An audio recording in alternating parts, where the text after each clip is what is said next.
Indore press club में मंगलवार शाम राम जन्मभूमि के प्रथम कार सेवक और वर्तमान में राम मंदिर निर्माण के ट्रस्टी श्री कामेश्वर चौपाल का आगमन हुआ। चौपाल जी मूलतः बिहार के हैं एवं कोली समाज से है, अतः कोली समाज द्वारा सम्मान समारोह आयोजित किया गया।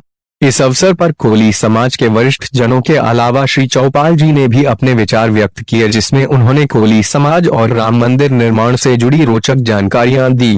कोली समाज और राष्ट्रीय स्वयंसेवक संघ के पदाधिकारियों द्वारा चौपाल जी का भव्य स्वागत शाल, फूलमाला, तलवार और राम जी का मोमेंटो भेंट कर किया गया। इस अवसर पर महामहिम राष्ट्रपति श्री रामनाथ कोविंद के जीवन पर आधारित पुस्तक का विमोचन भी किया गया। इंदौर डिलाइट न्यूज से स्टेट हेड संदीप सोनी की रिपोर्ट।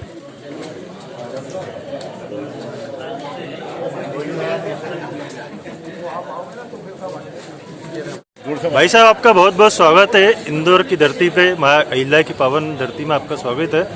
आज आप प्रयोजन बताइए, आप इंदौर आए हैं तो उसका कुछ प्रयोजन बताइएगा।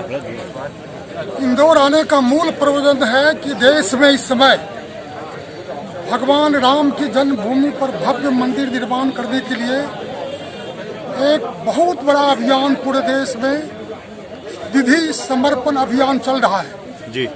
और उसमें 5.25 लाख गांव में, यानी 5,25,000 गांव में अभियान जाएगा।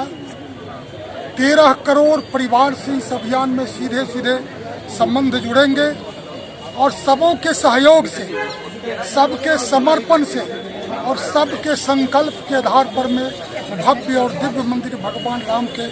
भाई साहब, इसका लक्ष्य कब तक रखा गया है मंदिर बनाने का? कार्य शुरू हो गया तो 36 से 40 महीने में राम का मंदिर भव्य रूप से बनकर तैयार हो गया। अच्छा, मैं एक चीज आपसे पूछना चाह रहा था कि आप प्रथम कार सेवक रहे हैं, तो उस समय आपका फीलिंग कैसा था जब आपने पहली ईंट रखी थी वहाँ?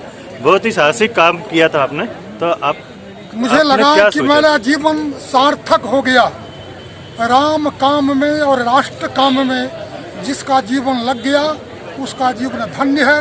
मैं अपने जीवन को धन्य मानता हूँ कि मेरा जीवन राष्ट्र और राम के काम में लगा है। भाई साहब, युवाओं के लिए कोई संदेश देना चाहेंगे आप? युवाओं को कहेंगे कि अभी जो आने वाला समय है उस समय में सबों को राम भक्ति के साथ साथ राष्ट्र भक्ति में जुड़ना चाहिए। राम ही राष्ट्र भक्ति का सबसे बड़ा उदाहरण है।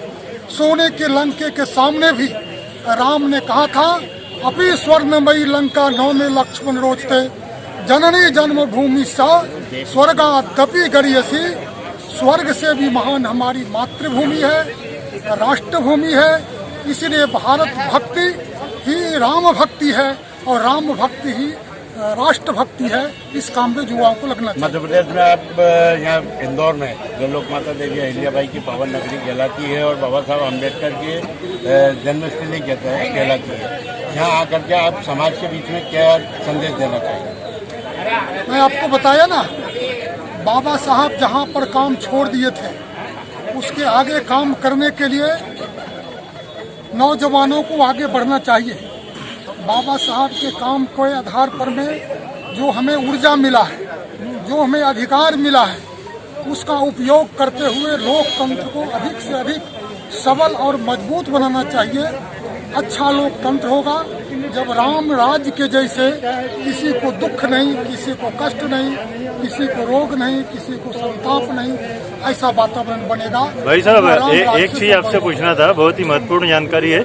जैसे आप मुख्य ट्रस्टी में से 9 रत्नों में से एक रत्न है आप, तो अयोध्या जन्म मतलब जो मंदिर निर्माण हो रहा है उसके बारे में कुछ हमें रोचक जानकारी बताइएगा। देखिए, मंदिर निर्माण वास्तव में राष्ट्र निर्माण का काम है।